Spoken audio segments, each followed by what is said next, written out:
இந்த உலகம் அந்த பிதாவை இன்னும் அறியவில்லை. ये संसार अभी तक उस पिता को नहीं जानते। இன்னும் இந்த உலகத்துக்கு ஒரு கடவுள், ஒரு பெரிய தேவன் தான் அவர்கள் கண்களுக்கு தெரிகிறாரே தவிர ஒரு நல்ல அப்பாவை அவர்கள் இழந்து கொண்டிருக்கிறார்கள் ஒவ்வொரு நாளும். आज भी उनके नजर में भगवान के रूप में ही लोग देखते हैं, लेकिन पिता को उनके नजर नहीं देखते। ஆனால் நீங்களும் நானும் ஒரு நல்ல அப்பாவை, ஒரு இயற்கைக்கு அப்பாற்பட்ட விதத்திலே நம்மேல் அன்பாய் இருக்கிற, நம்மேல் கரிசனையாய் இருக்கிற ஒரு நல்ல அப்பாவை அறிந்திருக்கிறோம். और आप और हम जो है सबसे अधिक प्रेम करने वाले परमेश्वर को, हमारे ऊपर केयर करने वाले पिता को हम जाने हैं। ஆனால் இந்த உலகம் ஒரு தேவனை அறிந்திருக்கிறது. அந்த தேவன் எப்படிப்பட்டவர், அந்த தேவன் தான் இந்த உலகத்தை படைச்சிருக்காரு, அந்த தேவன் தான் எல்லாத்தையும் இது பண்றாரு, ரொம்ப பயங்கரமான தேவன் அவர். அந்த தேவன் சரி கொஞ்சம் அன்பா இருந்தாலும் அப்பப்ப ஆனா ரொம்ப மோசமான தேவன், அடிச்சு போடுவாரு அப்படின்னு சொல்லி ஒரு மாதிரி அந்த தேவனை அவர்கள் அறிந்திருக்கிறார்களே தவிர இயேசு கிறிஸ்து அறிந்திருந்த பிதாவை அவர்கள் அறிய தவறி போயிருக்கிறார்கள். संसार जो है परमेश्वर को जानते हैं कि इस आसमान और पृथ्वी का करता है, प्रेमी परमेश्वर है, ये सब जानते हैं। अगर हम लोग गलती करेंगे तो थोड़ा ताड़ना देते हैं। इस प्रकार का परमेश्वर को ही उस संसार के लोग जानते हैं, लेकिन यीशु मसीह का प्रेम, यीशु मसीह कैसा अपने पिता को हमें प्रकट किया, उस रूप में नहीं जानते। இந்த கால வேளையில நீங்கள் நிச்சயமாகவே பாக்கியவான்கள். நீங்கள் என்னுடைய வார்த்தையை கேட்டுக்கொண்டிருக்கிற நீங்கள் ஒரு மிகவும் பெரிய பாக்கியவான்கள். ஏனென்றால் நீங்கள் இயேசு கிறிஸ்துவின் பிதாவை உங்கள் தேவனாக அறிந்திருக்கிறீர்கள். आप और हम जो इस वचन को सुनते हैं, हम बहुत भाग्यशाली है, क्योंकि हम यीशु मसीह के पिता जो प्रेम करने वाले हैं उनको जानते हैं। நீங்கள் இயேசு கிறிஸ்துவினுடைய லென்ஸ், அதாவது ஜீசஸ் கிரைஸ்ட் எந்த லென்ஸ் வச்சிருந்து பிதாவை அறிந்திருந்தாரோ அந்த லென்ஸ் வழியில நீங்க பார்க்கலன்னா, நீங்க வேற எந்த லென்ஸ் போட்டிருந்தாலும் அது உங்களை தப்பாதான் நடத்தும். यीशु मसीह के जो लेंस में परमेश्वर को देखे हैं, उसी के द्वारा, उसी लेंस में हम भी देखते हैं, तभी हम परमेश्वर को सही रीति में समझ पाएंगे। उसके अलावा आप कुछ भी लेंस को रख के देखने से भी परमेश्वर को नहीं जानेंगे। இந்த பரிசுத்த வேதமும் உங்களுக்கு கரெக்டானபடி உங்களுக்கு புரியாது. ஜீசஸ் கிரைஸ்ட்ங்கிற லென்ஸை நீங்க கரெக்டா புரிஞ்சிருந்தாதான், போட்டிருந்தாதான் உங்களால கிரைஸ்டுடைய ஃபாதரை உங்களால அறிஞ்சு கொள்ள முடியும். இயேசு கிறிஸ்துவின் பிதாவை உங்களால் புரிந்து கொள்ள முடியும். आपको आके पवित्र शास्त्र में जो लिखा है उस बात भी आपको समझ में नहीं आएगा जब तक आप यीशु मसीह जो लेंस से परमेश्वर को देखा, उसी लेंस में जब तक हम नहीं देखेंगे तब तक हमें कुछ समझ में नहीं आएगा। இந்த நான் கடந்த நாட்கள்ல உங்களுக்கு தொடர்ந்து சொல்லிக்கிட்டு வர்றது என்னன்னா, குழந்தை பருவம், முதிர்ந்த புத்திரர்களின் பருவம், நெப்பியோஸ் குயோஸை பத்தி உங்களுக்கு தொடர்ந்து பேசிட்டு வந்துட்டே இருக்கேன். हम पिछले दिनों में नबियोस और क्योस के बारे में सीखते आते हैं, जिसका मतलब है कि लेपालकपन का, बचपना का अनुभव और मैच्योर्ड सन्स के अनुभव। நேற்றைய தினத்துல நான் உங்களுக்கு சொன்னேன், ஆண்டவர் மனிதனை படைத்ததனுடைய நோக்கம், மனிதன் படைக்கப்படும் போதே அவனை குறித்து ஒரு அசைன்மெண்ட், அவனுக்கு ஒரு அசைன்மெண்ட் இருந்தது. அது என்ன அப்படின்னா, அவன் ஆளுகிறவனாக இருக்க வேண்டும், அவருடைய கரத்தின் கிரியைகளின் மேல் ஆளுகை உள்ளவனாக இருக்க வேண்டும் என்பது தேவனுடைய திட்டமாய் இருந்தது. कल के दिनों में हम देखे कि परमेश्वर ने मनुष्य को जब उत्पन्न किया, उस समय में परमेश्वर उन्हें आके एक असाइनमेंट देता है कि उस परमेश्वर का सारे हाथों को सृष्टि के ऊपर मनुष्य जो है अधिकार रखना। சோ இந்த பிளான் ஆண்டவர் எப்படி நிறைவேற்ற முடியும் அப்படின்னா, அதுக்கு புத்திர சுவிகாரத்தின் ஆவி, அதாவது ஸ்பிரிட் ஆஃப் யுயோதெசியா, புத்திர சுவிகாரம் என்பது முதிர்ந்த புத்திரர்கள் தான் பிதாவை பூரணமாக வெளிப்படுத்துகிற பலனையும் திராணியையும் உடையவர்களாக இருந்து அவர்கள் அதை செய்வார்கள்.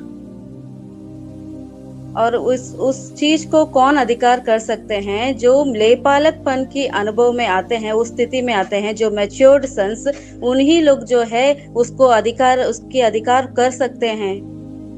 சோ அப்ப பிதாவை வந்து வெறுமனையா அதிகாரத்துல மட்டும் வெளிப்படுத்துற ஒரு குரூப் அவங்க இருக்க மாட்டாங்க. அவங்க கம்ப்ளீட்டாவே ஃபாதரை அப்படியே ரிவீல் பண்ணக்கூடிய ஒரு இடத்துக்கு வருவாங்க. பிதா யார் என்பதை இந்த உலகத்துக்கு வெளிப்படுத்தி காட்டக்கூடிய தன்மை உடையவர்கள் தான் ஹுயோதிசியா. புத்திர சுவிகாரத்தின் ஆவி வரும்போதுதான் ஒரு மனிதன் பிதாவை வெளிப்படுத்தக்கூடிய ஒரு இடத்துக்கு வருவான். தன்னுடைய குணங்கள்லையும் பிதாவை வெளிப்படுத்துவான். और जो सिर्फ अधिकार को दिखाने के लिए नहीं, परमेश्वर का प्रेम को ही प्रकट करने के, परमेश्वर को ही रिवील करने वाला अनुभव में आ जाते हैं ये थियोतीसिया वाले लोग। சோ நீங்க ஒரு முதிர்ந்த புத்திரர்களாக எழும்பும் போது நீங்கள் பிதாவை வெளிப்படுத்துகிற தன்மை உங்களுக்குள்ள பேசிக்காவே அது வெளிப்பட ஆரம்பிக்கும். உங்களுக்குள்ள இருந்த அந்த இயற்கைக்கு அப்பாற்பட்ட ஒரு அன்பு, இயற்கைக்கு அப்பாற்பட்ட ஒரு பொறுமை, இயற்கைக்கு அப்பாற்பட்ட ஆவியின் கனிகள்னு நம்ம சொல்றோம் பாத்தீங்களா, இது எல்லாமே தானாகவே வெளிப்பட ஆரம்பிக்கும் உங்களுக்குள்ள இருந்து. इमेच्योर्ड सन्स बोलने से परमेश्वर का प्रेम जो है हमारे अंदर डायरेक्टली आ जाता है। ये अपरंपार शांति, अपरंपार प्यार, ये अपरंपार गुण हमारे अंदर डायरेक्टली बेसिक जो स्वभाव है ये हमारे भीतर आ जाते हैं। சோ ஆண்டவருடைய திட்டமே என்ன அப்படின்னா புத்திர சுவிகாரத்தை நமக்கு தர வேண்டும் என்பதுதான். परमेश्वर का पहला योजना है कि लेपालकपन की स्थिति को हमें देना है। சோ இந்த கால வேளையில ஒரு முக்கியமான பிதாவினுடைய ஒரு குணத்தை என்ன நான் உங்களுக்கு சொல்ல விரும்புறேன். इस सुबह के समय में परमेश्वर का एक गुण को मैं आपके साथ बांटना चाहता हूँ। இப்ப பாருங்க, மத்தேயு எழுதின சுவிசேஷம் 5ஆம் அதிகாரம், மத்தேயு எழுதின சுவிசேஷம் 5வது அதிகாரம் 46வது வசனத்திலிருந்து 46வது வசனத்திலிருந்து வாசிக்கிறேன் பாருங்க. உங்களை சிநேகிக்கிறவர்களே நீங்கள் சிநேகிப்பீர்களானால் உங்களுக்கு பலன் என்ன? ஆயக்காரரும் அப்படியே செய்கிறார்கள் அல்லவா? உங்கள் சகோதரரை மாத்திரம் வாழ்த்துவீர்களானால் நீங்கள் விசேஷித்து செய்கிறது என்ன? ஆயக்காரரும் அப்படி செய்கிறார்கள் அல்லவா? ஆகையால் பரலோகத்தில் இருக்கிற உங்கள் பிதா பூரண சற்குணராய் இருக்கிறது போல நீங்களும் பூரண சற்குணராய் இருக்க கடவீர்கள். मैथ्यू चैप्टर 5 का 46 से 47 दोनों वचन पढ़ेंगे। 48 भी 46 47 48 46 47 48 तीनों पढ़ेंगे। क्योंकि यदि तुम अपने प्रेम रखने वालों ही से प्रेम रखो तो तुम्हारे लिए क्या फल होगा? क्या महसूल लेने वाले भी ऐसा ही नहीं करते? यदि तुम केवल अपने भाइयों ही को नमस्कार करो तो कौन सा बड़ा काम करते हो? क्या अन्य जाति भी ऐसा नहीं करते? इसलिए चाहिए कि तुम सिद्ध बनो जैसा तुम्हारा स्वर्गीय पिता सिद्ध है। சோ இந்த பிதாவை வெளிப்படுத்தக்கூடிய ஒரு தன்மை, அதாவது நம்மளை நேசிக்கிறவங்கள நம்ம நேசிக்கிறது வந்து எல்லாருமே தான் செய்றாங்க. அப்ப பிதாவை வெளிப்படுத்தக்கூடிய தன்மைக்கு ஒரு மனிதன் எப்ப வர்றான் அப்படின்னா இந்த ஹுயோதீசியா, ஸ்பிரிட் ஆஃப் ஹுயோதீசியா ஒரு மனிதனுக்குள்ள இறங்கும் போது அவன் பிதாவை வெளிப்படுத்தக்கூடிய ஒரு தன்மைக்கு வர்றான். பாருங்க, எல்லாரையும் நேசிக்க, தன்னை விரோதிக்கிறவர்களையும் நேசிக்கக்கூடிய ஒரு இடத்துக்கு வரான். அதுதான் ஸ்பிரிட் ஆஃப் ஹுயோதீசியா. हमें जो लोग प्रेम करते हैं उन्हीं को हम रिटर्न में प्रेम दिखाने से क्या मतलब है? ऐसा नहीं है, लेकिन परमेश्वर को प्रेम देखिए, परमेश्वर का प्रेम हमारे अंदर आना है। तो जब तक कोई व्यक्ति हुयोतीसिया का स्पिरिट नहीं पाया गया है तब तक वो प्रेम नहीं आएगा उनको। वो आके डायरेक्टली अपरंपार रीति में जो विरोधी को भी प्रेम करने का अनुभव में आ जाता है। இயேசு கிறிஸ்து பிதாவை பூரணமாய் வெளிப்படுத்தக்கூடியவராக இருந்தார். அதனாலதான் அவர் வந்து முதல் பேரானவர். அவர்தான் புத்திர சுவிகாரத்தினுடைய முதல் மூத்த மகனாக இந்த பூமியில வெளிப்பட்டார். அதனாலதான் பிதாவை அவரால கம்ப்ளீட்டா ரிவீல் பண்ணி காட்ட முடிஞ்சது. यीशु मसीह ही पहला जन है जो परमेश्वर को परमेश्वर का पहला लेपालकपन की आत्मा की है ना पहला पुत्र है। लेपालकपन की आत्मा का पहला पुत्र यीशु मसीह है। यीशु मसीह ही परमेश्वर को पूरी रीति से प्रकट किया। Complete revelation of the father. அப்படியே பிதாவை ரிவீல் பண்ணி காட்டினார் இந்த உலகத்துல, கொஞ்சம் கூட மாற்றமே இல்லாம. थोड़ा भी बदलावट नहीं, ऐसा ही परमेश्वर को डायरेक्टली संपूर्ण रीति में प्रकट किया हमें। பிதாவை வெளிப்படுத்தக்கூடிய தன்மை மூத்த குமாரர்கள், அதாவது முதிர்ந்த புத்திரர்களுக்குள்ளதான் அது சாத்தியமாகும். நெப்பியோசால முடியாது. அததான் பவுல் எழுதுறார், நீங்கள் இன்னும் பொறாமை, வாக்குவாதம், சண்டை இன்னும் உங்களுக்குள்ள என்னெல்லாம் இருக்குன்னா, இன்னும் நான் பவுலை சேர்ந்தவன், நான் பேதுருவை சேர்ந்தவன், நான் அப்போலோவை சேர்ந்தவன், உங்களுக்குள்ள சண்டை இருக்குப்பா. இப்படிலாம் இருந்தீங்கன்னா, உங்களுக்குள்ள இதெல்லாம் இருக்குது அப்படின்னா நீங்க இன்னும் நெப்பியோஸ் தான். உங்களால ஃபாதரை ஃபுல்லா ரிவீல் பண்ண முடியாது, அந்த நேச்சரை உங்களால எடுக்க முடியாது அப்படின்றாரு. मैच्योर्ड सन्स ही परमेश्वर का प्रेम को प्रकट कर सकेंगे, परमेश्वर को प्रकट कर सकेंगे। लेकिन इसीलिए पौलुस कहता है कि आपके अंदर अभी भी झगड़ा, इस प्रकार का क्रोध, ये सब है। कुछ लोग पतरस को फॉलो करते हैं, कुछ लोग पौलुस के हैं, इस प्रकार का भेद आता है। இன்னும் உங்களுக்குள்ள நாங்க ரோமன் கேத்தலிக்கை சேர்ந்தவன், நான் ஏஜியை சேர்ந்தவன், நான் ஏசியாவை சேர்ந்தவன், நான் இதை சேர்ந்தவன், ஜேம்ஸ் பாஸ்டரை சேர்ந்தவன், நான் அந்த பாஸ்டரை சேர்ந்தவன். நீ எந்த பாஸ்டரையும் சேரல, கிறிஸ்துவை சேர்ந்தவன். கிறிஸ்துவ ஜேம்ஸ் பாஸ்டர் உங்களுக்காய் மரித்தார், கிறிஸ்துவே மரித்தார். என்னடா இந்த மெச்சூர்ட் நேச்சர் எப்ப வரும் அப்படின்னா, உங்களுக்குள்ள நீங்க உயோதீசியாவாக இருந்தா மட்டும்தான், நீங்க உயோசா இருந்தா மட்டும்தான் உங்களால இப்படி திங்க் பண்ண முடியும். கிறிஸ்துவை மட்டும்தான் ஃபாலோ பண்ண முடியும் உங்களால. अभी भी लोग मैं रोमन कैथोलिक का हूँ, मैं एजी का हूँ, मैं जेम्स पास्टर का हूँ, ऐसा इस प्रकार का सोच में रहते हैं। ऐसा नहीं है। क्या हम जेम्स पास्टर आपके लिए जान को दिया है? क्या नहीं, हम सब यीशु मसीह के हैं।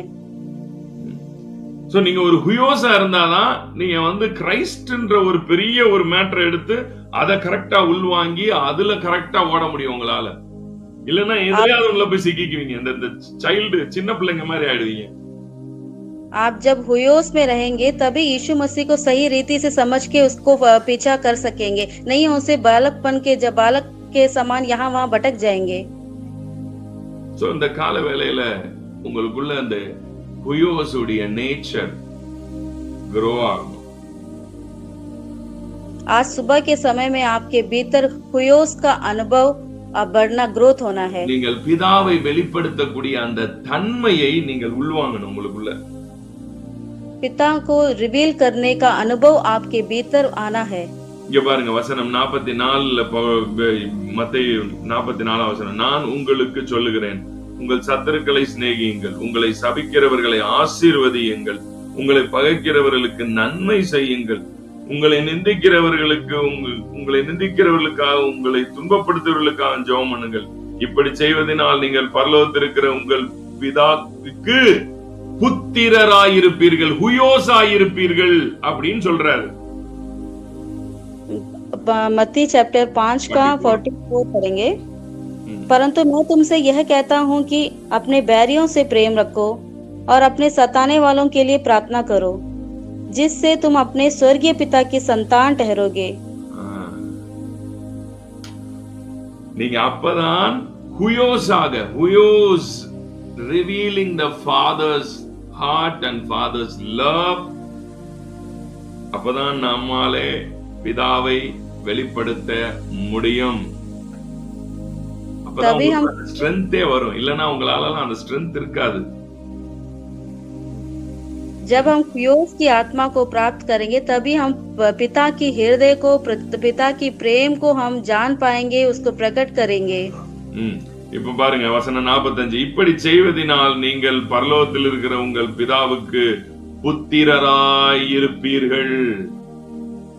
உங்கள் பிதாவுக்கு புத்திரராய், அவர் தீயோர் மேலும் நல்லோர் மேலும் தமது சூரியனை உதிக்க பண்ணி நீதி உள்ளவர்கள் மேலும் அநீதி உள்ளவர்கள் மேலும் மழையை பெய்ய பண்ணுகிறார். அவர் எல்லாரையும் நேசிக்கிறாராம். அதுதான் அந்த வசனம் சொல்லுது. 45 दामा 45 वचन 45 में देखेंगे, जिसमें तुम अपने स्वर्गीय पिता की संतान ठहरोगे, क्योंकि वह भले और बुरे दोनों पर अपना सूर्य उदय करता है और धर्मी और अधर्मी दोनों पर मेह बरसाता है। इसमें कहा जाता है कि प्रभु परमेश्वर सब सारे लोगों से प्रेम करते हैं। So कुमारन என்பவன் பிதாவை வெளிப்படுத்தக்கூடிய தன்மையை உடையவன் தான் குமாரன். बालक इसका मतलब है कि परमेश्वर कैसा है उसको रिवील करने वाला ही पुत्र है. சோ நம்ம என்ன நினைக்கிறோம்னா, இயேசுவை ஏத்துக்கிட்டதுனால நம்ம பிதாவுக்கு குமாரன் ஆயிடுறோம் அப்படின்னு. இயேசுவை ஏத்துக்கிட்டதுனால பிதாவுடைய குமாரன் ஆகக்கூடிய இது அதிகாரத்தை அவர் நமக்கு கொடுத்தாலும், அதை வெளிப்படுத்தக்கூடிய, அதாவது பிதாவை வெளிப்படுத்தக்கூடியவர்களாக நீங்கள் மாறும்போதுதான் குயோஸாக மாறுகிறீர்கள். हम सोचते हैं कि यीशु मसीह को विश्वास करने से हम परमेश्वर का पुत्र बन जाएंगे. परमेश्वर का पुत्र तो बन जाएंगे, लेकिन परमेश्वर को प्रकट कब करेंगे? जब तक हम कुयोस की आत्मा को नहीं पाएंगे, तब तक हम परमेश्वर को प्रकट नहीं कर पाएंगे.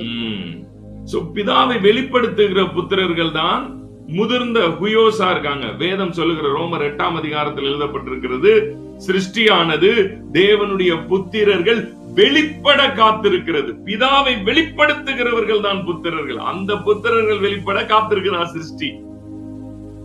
रोमन 8वां चैप्टर में कहता है कि सृष्टि जो है परमेश्वर को प्रकट करने वाले लोग के लिए इंतजार करता है करके लिखा है.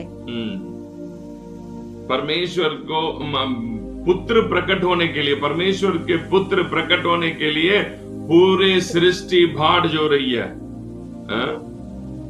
அது முழு சிருஷ்டியும் காத்து கொண்டிருக்கிற தேவ புத்திரர்கள் வெளிப்படுவதற்கு அப்படின்னு சொல்லுது. पूरे सृष्टि इंतजार में है कि परमेश्वर का पुत्र को प्रकट करने के लिए. நீங்க புத்திரர்களாக இருக்கிறது பெருசு இல்ல, புத்திரர்களாய் வெளிப்படணும். வெளிப்படுறது எப்படின்னா, புத்திர சுவிகாரத்தின் ஆவி வரும்போது பிதாவை அப்படியே ரிவீல் பண்ணக்கூடியவங்களா இருப்பீங்க. கேரக்டர்லயும் ரிவீல் பண்ணுவீங்க, அத்தாரிட்டிலயும் ரிவீல் பண்ணுவீங்க. அப்படி ரிவீல் ஆகுது பாருங்க ஒரு கூட்டம், அதுக்கு பேர் தான் சபை, அதான் சர்ச். திரும்ப சொல்லுங்க பாஸ்டர். அதிகாரத்தை மட்டும் பிதாவை பூரணமாய் வெளிப்படுத்துது பாருங்களேன். குணத்திலையும் வெளிப்படுத்தணும், அதிகாரத்திலையும் வெளிப்படுத்தணும். परमेश्वर को प्रकट करना सिर्फ अधिकार में नहीं, गुणों में भी प्रकट करना चाहिए. சோ ஜீசஸ் உடைய டீச்சிங் அதுதான் பாத்தீங்கன்னா ரொம்ப டிஃபரெண்டா இருந்தது. அன்னைக்கு இருந்தவங்க எல்லாம் கேட்டவங்க எல்லாம் ரொம்ப அதிசயப்பட்டு கேட்டாங்க. ஏன் அப்படின்னா, அவர் ஹுயோஸ் உடைய கேரக்டரை பேசிக்கிட்டு இருக்கிறாரு. புத்திர சுவிகாரத்தின் ஆவியை பெற்ற ஒருத்தன் எப்படி இருப்பான்றத இவங்களோட சொல்லும் போது இவங்களுக்கு அது ஆச்சரியமா இருந்தது.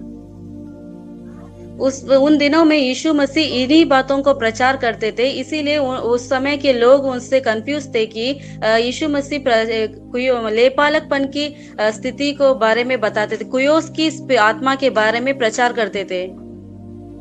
இந்த புத்திர சுவிகாரத்தின் ஆவி உங்களுக்குள்ள வரும்போது நீங்கள் பிதாவை அப்படியே ரிவீல் பண்ணுவீங்க, கம்ப்ளீட்டா ஷோ பண்ணுவீங்க. ஃபாதர் எப்படி இருக்கிறார்னா, அவர் நல்லோர் மேலும் தீயோர் மேலும் அவர் தம்முடைய மலையை பெய்ய பண்ணுகிறார் அப்படின்னு சொல்லி அவர் நேசிக்கிறது போல நீங்களும் நேசிக்கிறவர்களாக, அன்பு கூறுகிறவர்களாக மாறுவீர்கள். लेपालकपन की आत्मा जब आपके भीतर आएंगे तो आप परमेश्वर जिस प्रकार लोगों से, सारे लोगों के ऊपर जैसा प्रेम दिखाते हैं, बुरे लोगों के ऊपर, भले लोगों के ऊपर, वही अनुभव, वो कैरेक्टर गुण आपके भीतर भी आ जाएगा. சோ அததான் அவர் பாத்தீங்கன்னா மத்தேயு 5, 6, 7 அவர் பேசிக்கிட்டு இருக்கிற எல்லாமே, அவர் பேசுற மேட்டர் எல்லாமே புத்திர சுவிகாரத்தின் ஆவியினுடைய நேச்சர், ஃபாதரை ரிவீல் பண்ற நேச்சரை பேசுறார்.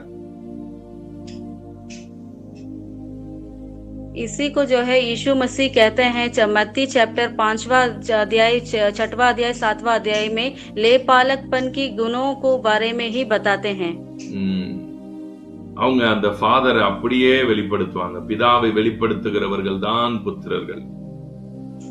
वो लोग जो है परमेश्वर को ऐसे ही प्रकट करेंगे, परमेश्वर को जो प्रकट करेंगे वो ही परमेश्वर के पुत्र कहलाएंगे. மத்தேயு எழுதின சுவிசேஷம் 7ஆம் அதிகாரத்திலே சொல்லப்பட்டிருக்கு, நீங்கள் குற்றவாளிகள் என்று தீர்க்கப்படாதபடிக்கு மற்றவர்களை குற்றவாளிகள் என்று தீர்க்காதிருங்கள். மத்தேயு 7ஆம் அதிகாரம் 1ஆம் வசனம். मत्ती चैप्टर 7वां अध्याय का पहला वचन, दोष मत लगाओ कि तुम पर भी दोष ना लगाया जाए. யாரையும் குற்றவாளியாய் தீர்க்க மாட்டாங்க. புத்திரர்கள், முதிர்ந்த புத்திரர்கள் குற்றவாளிகளாக, மற்றவர்களை குற்றவாளிகளாக தீர்க்கிறது பண்ண மாட்டாங்க. இவன் பாவி, அவன் பாவி, இவன் பார் இப்படி பண்றான், இவன் பாவி அப்படின்னு எல்லாரையும் பாவி ஆக்கி அவங்கள அப்படியே ஒதுக்குற வேலையை என்னைக்குமே புத்திரர்கள் செய்ய மாட்டாங்க. मैच्योर्ड सन्स जो है कभी किसी के ऊपर दोष नहीं लगाते हैं, ये दोषी है, ये पापी है, ये ऐसा किया, ऐसा किसी के बारे में भी कभी कुछ नहीं बोलेंगे। எத்தனை பேருக்கு நான் பேசுறது நல்லா புரியுது? कितने लोगों को मैं जो बोल रहा हूँ अच्छी रीति में समझ आ रहा है? மெச்சோர்ட் சன்ஸ் உடைய கேரக்டர் நேச்சர் பாத்தீங்கன்னா யாரையுமே குற்றவாளியா தீர்க்க மாட்டாங்க. मैच्योर्ड सन्स का स्वभाव इस प्रकार रहता है कि कभी भी किसी को भी दोषी कर कर नहीं ठहराएंगे। மெச்சோர்ட் சன்ஸோட ஒரு கேரக்டரை சொல்லி தரேன் பாருங்க. மெச்சோர்ட் சன்ஸ் எப்படி ஃபீல் பண்ணுவாங்க, அவங்களோட இருதயம் எப்படி ஒரு விஷயத்தை எப்படி பார்க்கும்னு சொல்லி தரேன் பாருங்க. मैच्योर्ड सन्स के बारे में मैं एक बात कहता हूँ, उनका हृदय किस प्रकार सोचते हैं वो मैं आज बताऊंगा। எப்பயுமே ஒருத்தன் தப்பு செய்யறான், ஒருத்தன் ஒரு விஷயத்துல மாட்டிக்கிட்டான், இல்ல ஒரு விஷயத்த ஒருத்தன் தவறு செய்யறான் அப்படின்னா அவன் பண்றது தப்பு, அவன் இடத்துல அவனை வச்சு அவெல்லாம் பாவி, அவன் இப்படிப்பட்டவன் அப்படிப்பட்டவன் சொல்ல மாட்டாங்க. மெச்சோர்ட் சன்ஸ் எப்படி பார்ப்பாங்கன்னா, நல்லா கவனிங்க, தங்களையே அவனோட இடத்துல வைப்பாங்க, தங்களை கொண்டு போய் அவன் இடத்துல வைப்பாங்க, வச்சு அவன் ஏன் அப்படி பண்றான் அப்படிங்கறத அங்க இருந்து அனலைஸ் பண்ண முடியும் அவங்களால. அவன் ஏன் அப்படி ஆனா, அவன் ஏன் அப்படி இருக்கான் அப்படிங்கறத அவன் இடத்துல வச்சு அனலைஸ் பண்ணி பார்த்து புரிஞ்சுக்கிட்டு அவன் யாரு, அவன் ஏன் இப்படி இருக்கான்னா அதுக்கு காரணம் என்னங்கிறத புரிஞ்சு அவனை ஒரு நாளும் குற்றவாளியா தீர்க்கவே மாட்டாங்க. இதுதான் முதிர்ந்த புத்திரர்களுடைய நேச்சர். मैच्योर्ड सन्स का अनुभव ये है कि अगर एक व्यक्ति पाप कर दिया तो ये गलत काम कर दिया, ये पापी है करके उसके ऊपर दोष नहीं लगाएगा, बल्कि उसका स्थिति में और जाकर अपने आप को वो पापी किया वाला व्यक्ति का बस जगह पर अपने आप को रखकर सोचेगा कि ये क्यों ऐसा है, ये क्यों इस प्रकार काम किया है करके सोचेगा। அப்படி பார்க்கக்கூடிய தன்மை உங்களுக்குள்ள வளர வளர ஆட்டோமேட்டிக்காவே உங்களுக்கு அவங்கள மன்னிக்க கூடிய தன்மை வந்துடும். யாரையும் குற்றம் சுமத்துறக்கூடிய ஒரு இடத்துக்கு நீங்க போக மாட்டீங்க, ஈஸியா ஃபர்கிவ் பண்ணிடுவீங்க. அட போப்பா, அவன் ஏன் இப்படி பண்றானா, இதான் காரணம், இதான் ரீசன்ன்றது புரிஞ்சிடும் உங்களுக்கு.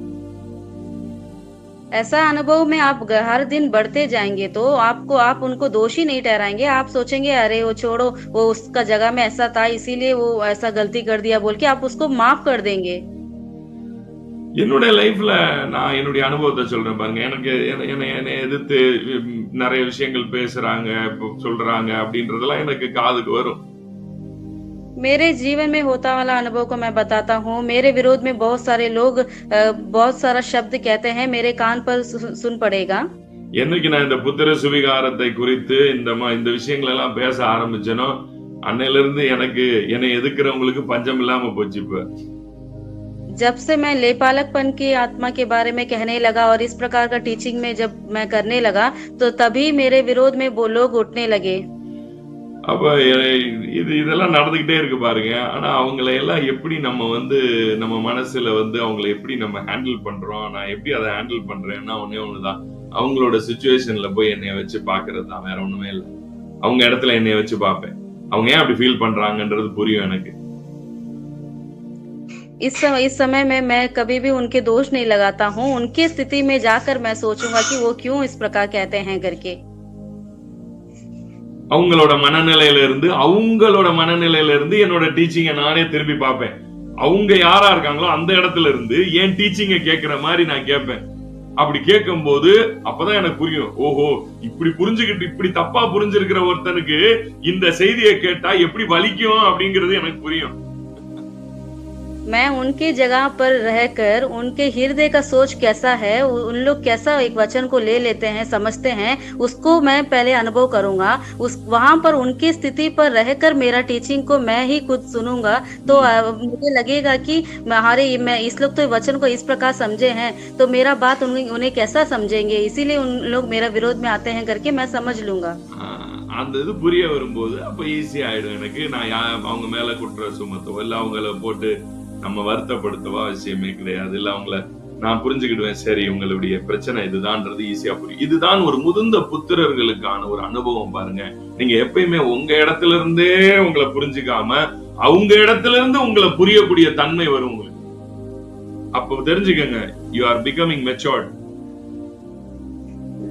हम लोग मैं कभी उन्हें दोष नहीं लगाता है, मैं मैच्योर्ड सन्स की स्थिति पर रहकर ही उन्हें देखता हूँ। हम भी कभी भी अपना जगह पर रहकर नहीं सोचना चाहिए, हम उनके दूसरों की जगह पर रहकर भी सोचना, यही मैच्योर्ड सन्स का अनुभव है। எத்தனை பேருக்கு புரிஞ்சது? कितने लोगों को समझ आया? If you are a matured person, நீங்கள் ஒரு முதிர்ந்த புத்திரனாக இருக்கும்போது நீங்கள் யாரையும் குற்றவாளிகளாய் தீர்க்க மாட்டீர்கள். जब आप मैच्योर सन्स होते हैं, आप किसी के ऊपर भी कभी दोष नहीं लगाते। யாராவனா இருக்கட்டும், குற்றவாளியா தீர்க்கவே மாட்டீங்க. चाहे कोई भी हो जाए, कभी किसी के ऊपर भी आप दोषी नहीं ठहराएंगे। இயேசு கிறிஸ்துவினிடத்துல கையும் மெய்யுமாய் பிடிக்கப்பட்ட ஒரு விபச்சார ஸ்திரியை கூட்டிட்டு வராங்க. விபச்சாரத்துல கையும் மெய்யுமாய் பிடிக்கப்பட்டாலாம். यीशु मसीह के पास एक स्त्री को लाते हैं जो व्यभिचार करने वाली है, वो एकदम सही रीति में उसको पकड़ कर लाए। இயேசு கிறிஸ்து முன்னாடி நிறுத்தி சொல்றாங்க, மோசேயின் நியாயப்பிரமாணம் இப்படி சொல்லுது, நீங்க என்ன சொல்றீங்க? புத்திர சுவிகாரனா உங்களோட இது என்ன?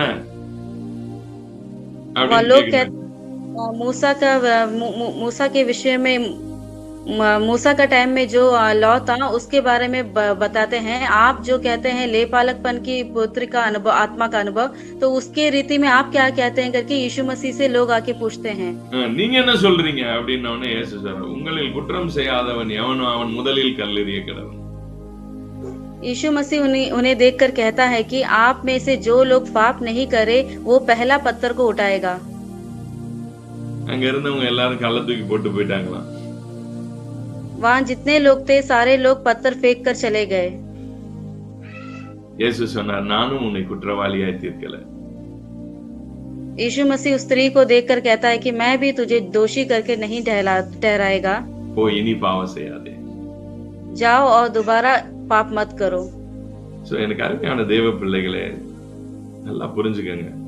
நீங்கள் புத்திர சுவிகாரத்தின் ஆவியை உடையவர்களாக இருந்தா கையும் மெய்யுமா பிடிக்கப்பட்டு, அது எப்படி கையும் மெய்யுமா பிடிக்கப்பட்டாங்களாம், செஞ்சுக்கிட்டு இருக்கும் போதே பிடிச்சிட்டாங்களாம். போய் அப்படியே இருக்கும்போது அப்படியே போய் பிடிச்சிட்டு வந்தாங்களாம். பாரு பாரு அப்படின்னு சொல்லி அப்படியே பிடிச்சிட்டு வந்து உங்க முன்னாடி ஒருத்தனை நிறுத்தினா கூட அவனை குற்றவாளிவன் அப்படின்னு தீர்க்க முடியாதபடிக்கு ஒரு நல்ல இருதயம் உங்களுக்கு இருந்தா, நான் சொல்றேன், நீங்க லேபாலக் புத்திர. मैं कहता हूँ वो स्त्री को जो है, जब वो पाप करती थी उसी समय तुरंत लेकर आके परमेश्वर के यीशु मसीह के सम्मुख पर लाए हैं, लेकिन यीशु मसीह उन्हें दोषी नहीं ठहराया। उसी रीति में मैच्योर्ड सन्स का अनुभव आपके भीतर भी होना है। इस प्रकार पाप किया वाला व्यक्ति को आपके सम्मुख में लाने से भी उन्हें दोषी का रूप में आपका नजर कभी नहीं देखना है। वो ही आप, अगर ऐसा आप नहीं करते हैं तो आप लेपालकपन की आत्मा को प्राप्त किए वाले लोग हैं। பார்த்துட்டு நான் உன்னை இப்ப கூட நீ குற்றவாளின்னு சொல்ல மாட்டேன். यीशु मसीह बोला है कि मैं अभी भी तुझे दोषी नहीं ठहराऊंगा। वही है परमेश्वर का प्रेम। हम प्रार्थना करेंगे।